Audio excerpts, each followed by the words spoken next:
selamat datang di Kartika Podcast. Di episode kali ini kita akan berbincang dengan seorang prajurit muda yang berhasil mengharumkan nama satuan, khususnya TNI Angkatan Darat melalui prestasinya di cabang olahraga karate. Telah hadir bersama kita di studio Kartika Podcast, beliau adalah Serdarian Ariski yang saat ini berdinas sebagai Baton Konbang Kizi Konyonif TP 82 Moea. Selamat datang di Kartika Podcast. Ya, Mbak. Terima kasih atas sambutannya. Terima kasih kami sudah diundang di sini. Siap. Di Kartika Podcast. Terima kasih juga Mas sudah hadir. Ya, Mbak. Nah, pertama-tama kami mengucapkan selamat Mas atas prestasi yang telah diraih. Nah, mungkin saya juga nih ya sama sahabat Kartika Podcast yang menonton ingin tahu Mas lebih lagi nih. Boleh dong memperkenalkan dirinya. Kami memperkenalkan dirinya, Mbak. Nama kami Serdarian Ariski. Jabatan kami sebagai Baton Konbang Kizi Unit TP 824 Moea. Kami asal dinas kami di Batalion Unit TP 824 Moea. Brigif 22 Otomanasa, Kodam 13 Merdeka. Kami asal dari Kalimantan Selatan, Kota Banjarmasin. Untuk agama Islam. Terus kami status untuk status masih single, Mbak. Kami masih 20 tahun. Oh, siap. Oke, ada lagi Mas? Itu boleh cukup. Berarti boleh dipanggilnya Rian atau Ariski? Rian aja, Mbak. Rian, oke, siap. Kami juga mau memperkenalkan kami dari Bintara PK32, Mbak. Supaya lighting kami juga bangga, Mbak. Oke, boleh sapa dulu lightingnya. Oke, berarti kemarin berhasil jadi juara 1 karate turnamen karate JJ Cup Sulut 2026 ya Mas ya? Iya, Mbak. Gimana perasaannya Mas? Perasaannya alhamdulillah saya sangat bersyukur dan senang sekali atas yang saya raih bisa juara 1. Kami di mana pertandingan itu juga kami bersama tiga tim kami. Kami berjumlah 4 orang, kami merasa senang sekali. Apa yang kami raih itu bukan dari diri kami sendiri juga, itu juga dari dukungan dari pimpinan, rekan-rekan, keluarga, pelatih yang mendukung kami, yang dimana kami bisa memperoleh juara 1 pada saat itu, Mbak. Itu waktu itu pelaksanaannya tuh kapan, Mas? Pelaksanaannya itu bulan kemarin? Bulan Juni. Iya, bulan Juni. Juni awal. Oh, siap. Berarti nih, saya juga pengen tahu nih, biasanya kalau di pertandingan karate itu kategorinya tuh ada apa aja sih, Mas? Untuk kategorinya itu ada 4 sih, Mas. 4 sih, Mbak. Maaf ya, Mbak. Jadi salah. 4 sih, Mbak. Dari kata perorangan, komite perorangan, ada kata bergu, komite bergu. Terus misalkan kita ikut di komite perorangan itu ada best of the best. Best of the best itu yang dimana juara 1 ditandingkan dengan juara 1. Oh, itu best of the best. Oke. Dan juga kalau best of the best itu yang biasanya kalau kita juara itu cuma dapat medali, tapi kalau best of the best itu bisa dapat piala dan uang pembinaan, Mbak. Oh. Nah, Mas, tadi kan ada bilang kategori kata, komite. Nah, kata, komite itu apa tuh, Mas? Mungkin sahabat Kartika Podcast baru pertama kali ya untuk tahu itu. Boleh dijelasin, Mas? Saya jelasin ya. Kalau kata itu kombinasi gerakan. Misalkan kalau kami sebut itu kayak Gidan Barai, Cudan, Jodan, Agyuke. Nah, itu dikombinasikan jadi satu gitu. Dan itu juga setiap kata itu ada artinya masing-masing. Maksudnya misalkan kata ini itu bunkai itu kayak buat apa sih gitu loh kata ini. Misalnya kata unsu itu buat apa nantinya. Dan itu dihubungkan juga dengan bela diri. Tapi untuk komite itu kayak bertarung, Mbak. Bertarung tapi ada tekniknya dan ada peraturannya gitu loh. Misalkan serangannya di bawah atau di atas atau kaki, itu setiap serangannya itu ada poin. Dari poin 1, 2, dan 3. Oh, berarti kalau kata itu dia lebih ke jurus. Kalau komite itu dia sparring, ada lawannya gitu ya? Iya, Mbak. Oh, oke. Kalau yang kemarin nih Mas, Mas main turun di kategori apa aja? Oh, kalau kami kemarin itu turun di 3 kategori, Mbak. Dari kata perorangan, kata bergu, terus komite perorangan. Untuk medali yang kami peroleh itu 2 medali emas sama 1 medali perunggu. Oke. Ini banyak banget nih Mas, saya lihat, saya terpana banget melihat prestasi-prestasinya. Boleh tolong dijelasin, ini Mas pernah ikut di turnamen apa aja dan ini medali-medali dari mana aja? Oh, kalau boleh dijelasin mungkin saya juga. Oke, Mbak. Kami jelaskan ya, Mbak. Oke, boleh. Kami awal-awal ikut pertandingan itu di pertandingan Alex Cup di Gorontalo. Jadi itu awal mula kami ikut dari awal itu berempat orang, Mbak. Kami sama adik kami 3. Jadi kami ikut sama-sama, minta rekomendasi dari komandan. Alhamdulillah kami diikutkan untuk meneruskan prestasi kami. Untuk medali pertama kami yang ini.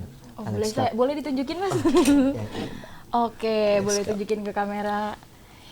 Itu medali apa Mas? Boleh dijelaskan mungkin? Ini medali pertandingan se-Gorontalo Utara. Oh, se-Gorontalo Utara. Itu peraihan juaranya? Juara 3, Pak. Oh, juara 3, iya. siap. Berarti kalau yang kemarin JJ Cup Sulut itu yang mana, Mas? JJ Cup Sulut yang ini. Wow, ini yang mendapat juara pertama ya. Luar biasa. Nah, bicara soal karate, Mas. Sejak kapan mulai tertarik dan menekuni karate? Kami mengenal karate itu sejak kami berada di TK, Pak. Taman kanak-kanak. TK? Iya. Oke, keluarga orang tua mungkin seorang atlet kah? Oh gini Mbak, jadi pada saat TK itu kami diajak ibu kami pelatih Mbak, jadi ibu kami pelatih. Wow, luar biasa, boleh tepuk tangan dulu dong guys. Luar biasa. Kami dikenalin dari apa? Awalnya kakak sih Mbak, kakak ikut latihan, terus kami diajak gitu, diajak sama ibu kami pelatih, terus kami mulai menekuni itu pada saat kami berjalan latihan, terus kelas 3 SD Mbak, kami pertama kali ikutkan ibu kami pertandingan. Dan itu merupakan pertandingan pertama kami dan kami bisa juara 1 Mbak. Wow, luar biasa. Saya tepuk tangan mulu nih kayaknya nih. Oke. Lanjut Mas. Kami juga menyadari kan Mbak bahwa mungkin ya itu bakat kami di karate Mbak, karena dibandingkan saya, bukannya sombong tapi dibandingkan dengan kakak kami baru pertama kali tanding kami bisa juara 1, sedangkan kakak kami juara 2 dan 3 Mbak. Wow, merasa tersaingi dong kakaknya. Terus jadi kami kayak gimana ya Mbak, merasa gitu loh prestasi karate itu bisa menunjang kami di mana ya, ke tingkat misal mau masuk sekolah atau masuk instansi gitu Mbak. Dan kami merasa bangga aja bisa meneruskan lagi pada saat kami jadi prajurit TNI AD. Oh, siap. Berarti waktu masuk menjadi seorang prajurit Tentara Nasional Indonesia nih, itu melalui jalur reguler kah atau dari prestasi? Kebetulan kami kemarin itu pada saat kami tes Bintara itu jalur keahlian Mbak yang pertama. Terus keahlian kami selipkan juga yang karate. Selain keahlian kami SMK, Sekolah Menengah Kejuruan Teknik Elektronika Industri, kami juga menyelipkan prestasi kami. Pada saat tes itu dia bilang, ya udah selipkan aja. Kamu pusing sekali. Siap pusing. Kenapa? Banyak sekali medali kamu katanya. Ya, seperti itu Mbak. Oke. Nah, kenapa lebih tertarik dengan cabang olahraga karate? Kenapa nggak cabang olahraga lainnya? Karena kan tadi saya bilang dari awal Mbak, karena karate itu dikenalkan dari ibu. Ibu mana sih yang terbaik buat anaknya kan Mbak? Siap, betul. Saya kayak menurut saya karate itu udah kayak darah mengalir sih Mbak di diri saya, karena ibu juga dari kecil Mbak, dia ikut bela diri itu dari kecil. Dia itu dari kecil itu ikut silat. Nah, terus dari silat itu pindah jadi karate. Sampai sekarang dia melatih loh Mbak. Sampai sekarang? Iya, dia sebagai pelatih sampai sekarang dia. Wow, luar biasa. Dia umurnya udah 55 tahun Mbak. Wow. Masih sebagai pelatih. Dan ini juga pada saat hari ini dia ngajak muridnya itu ikut pertandingan. Oh, jangan-jangan Mas waktu kemarin sebelum turnamen juga dididik oleh ibu? Iya, seperti itu? Sebelum turnamen didik sama ibu. Oh. Terus kalau olahraga yang lain Mbak, kami mungkin cuma ngikut-ngikut doang gitu sebagai sampingan, olahraga sampingan. Tapi kalau ke jenjang pertandingan masih belum ada niat Mbak, karena kami udah merasa karate ini udah bakat kami.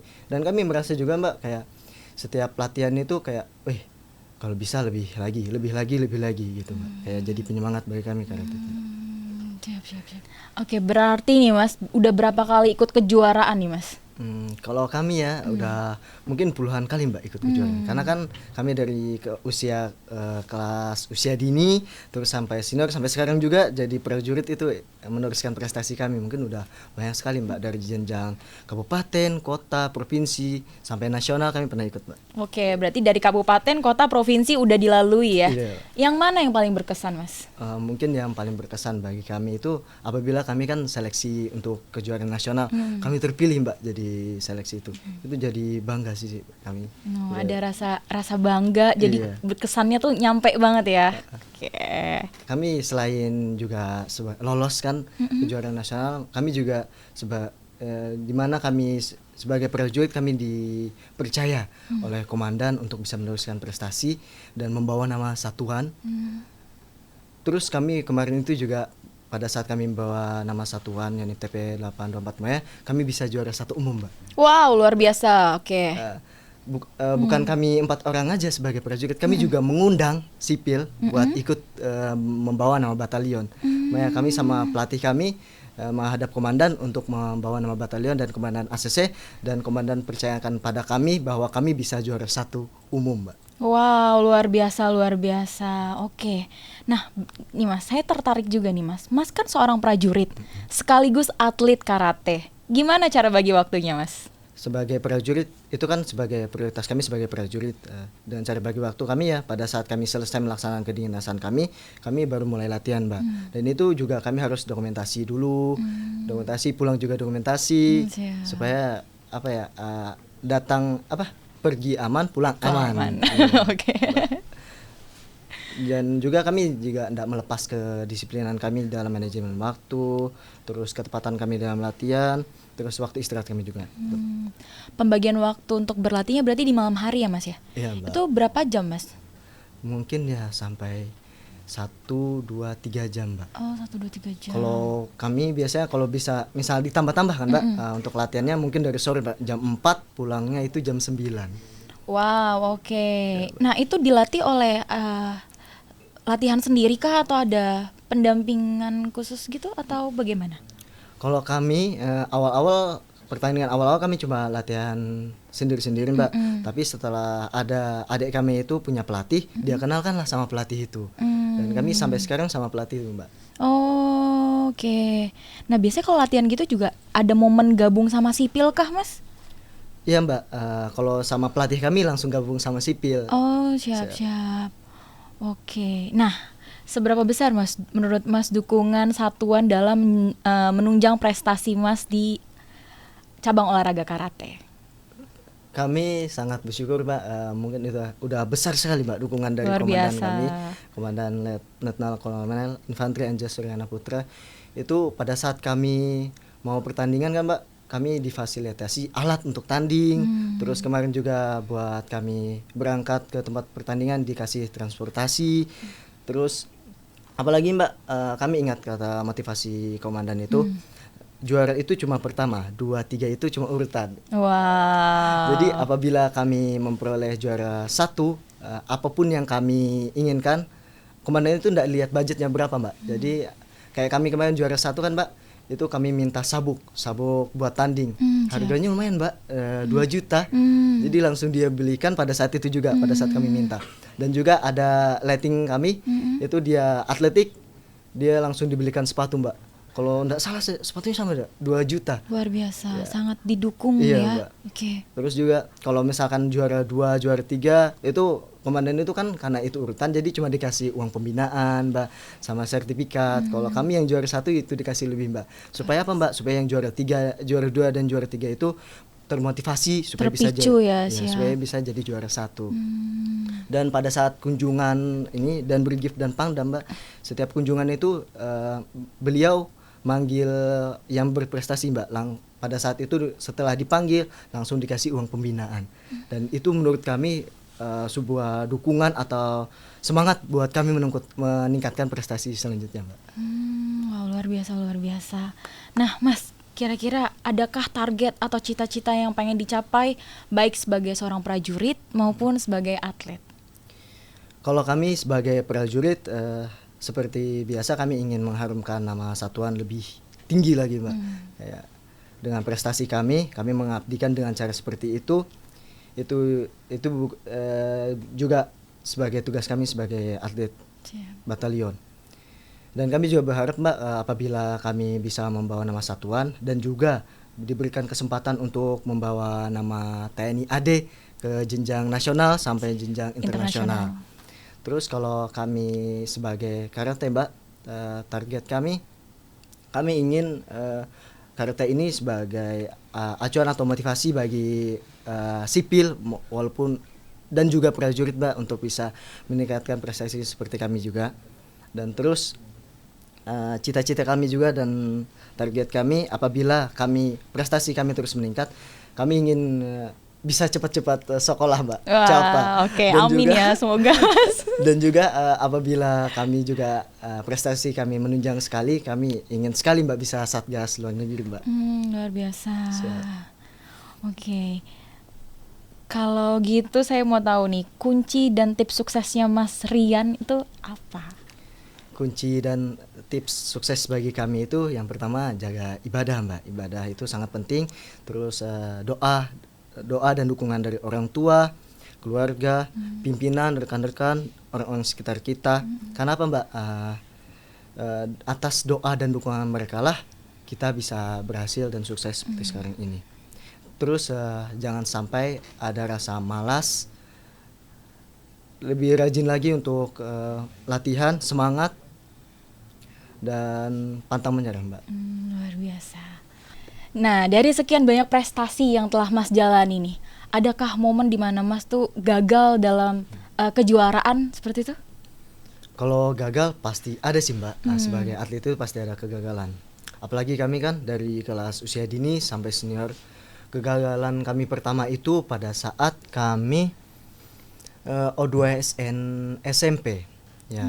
Yang dimana kami kan dari usia dini sampai ini menang terus Mbak. Jadi setiap pertandingan itu tidak pernah kami kalah Mbak. Jadi kalau kalah ya setidaknya juara 3, juara 2. Nah pada saat SMP itu kami ikut O2SN, kami kalah sekali Mbak. Tidak bawa apa-apa. Kami merasa gagal sekali. Kayak kami merasa kayak prestasi kami kayak kenapa ya tiba-tiba menurun sekali. Nah di situ sih Mbak kayak kegagalan kami pertama kali Mbak. Terus apa yang Mas rasakan? Maksudnya apakah down dan gimana Mas cara mengatasi perasaan itu? Apakah Mas terus berlatih atau ada momen di mana Mas tuh benar-benar ibaratnya hiatus dulu selama beberapa bulan karena kegagalan itu? Pernahkah? Tidak sih Mbak, kalau kami kan kegagalan itu sebagai evaluasi. Kenapa sih kami bisa kalah gitu kan? Nah, terus kalau down pasti sih Mbak kan kalau kita kayak sakit hati atau apa itu kan pasti kita kalah. Tapi kalau sampai kita putus asa itu jangan Mbak. Apalagi kan kita tahu bakat kita di sini ya terus ditingkatkan Mbak. Oke, nah ada nggak Mas tantangan terberat untuk menjadi seorang prajurit ataupun seorang atlet karate? Tantangan terberat kami sih kalau dari sebagai prajurit itu harus pintar-pintar manajemen waktu Mbak untuk latihan atau untuk meningkatkan prestasi, apalagi perizinan untuk bisa ngikutin pertandingan. Terus tantangan terberat karate kami kan setiap orang itu pasti ada masanya. Betul, siap. Jadi ada yang di atas, ada yang di bawah. Jadi bagaimana caranya kamu bisa bertahan di atas ya harus rajin latihan. Kalau kamu tidak rajin latihan, pasti kamu bakal menurun prestasi. Oke, luar biasa. Nah, saya juga tertarik untuk mengulik adakah orang-orang yang berpengaruh selama Mas meraih kejuaraan atau pada saat pelatihan, orang-orang berpengaruh mungkin dari pimpinan satuan atau orang tua, boleh disampaikan? Kami mengucapkan ya Mbak terima kasih banyak kepada Bapak Pangdam, Bapak dan Brigif, Bapak Komandan Unit TP 824 Maya, orang tua, rekan-rekan, keluarga, pelatih, guru yang telah mendukung dan merestuin kami bisa mengikuti kejuaraan. Karena atas dukungan dan restu mereka lah kami bisa mengikuti pertandingan ini. Ada lagi mungkin? Kami juga mengucapkan terima kasih kepada kedua orang tua, apalagi seorang ibu yang dimana dia melatih kami karate dari kami TK sampai sekarang kami sebagai prajurit bisa meneruskan prestasi kami. Kami selalu menanyakan Mbak setiap mau ikut pertandingan itu tanya sama beliau. Beliau selalu memberikan semangat, doa yang dimana beliau beliau itu hebat sekali Mbak. Dari kecil sampai saya sekarang itu beliau terus mendukung walaupun saya pernah gagal, pernah putus asa, tapi beliaulah menjadi penyemangat bagi kami. Wow, luar biasa. Tetap semangat ya Mas ya. Nah, untuk dalam waktu dekat nih Mas, kira-kira adakah jadwal untuk mengikuti kejuaraan-kejuaraan berikutnya? Untuk jadwal ya Mbak, nanti kalau tidak salah itu awal bulan Juli besok tanggal 3 sampai 5 itu kami ada pertandingan di Sulut di Tondano. Niatnya kami juga bawa ini kontingen sama pelatih kami bawa yang sipil ikut juga kejuaraan. Terus juga kami nanti ada kejuaraan Liga Inkai yang dimana itu perguruan kami Liga Inkai. Itu kalau tidak salah nanti tanggal 17 sampai dengan 19 kami ikuti. Yang dimana biasanya kalau Liga Inkai Mbak itu persiapannya itu buat kejuaraan nasional. Tapi kami belum tahu sih kejuaraan nasional Inkainya itu kapan. Yang pastinya kami ikutin dulu. Kalau kami bisa juara 1, ya alhamdulillah bisa nasional, Luar biasa. Mbak. Ya. Betul. Terus juga nanti akhir bulan Juli ada juga pertandingan katanya di Talaut, Mbak. Mungkin itu pertandingan nanti selanjutnya yang kami ikuti, Mbak. Berarti ada 3 kegiatan yang akan diikuti ya Dalam untuk 1 bulan. dalam 1 bulan. Luar biasa. Tepuk tangan guys. Wow.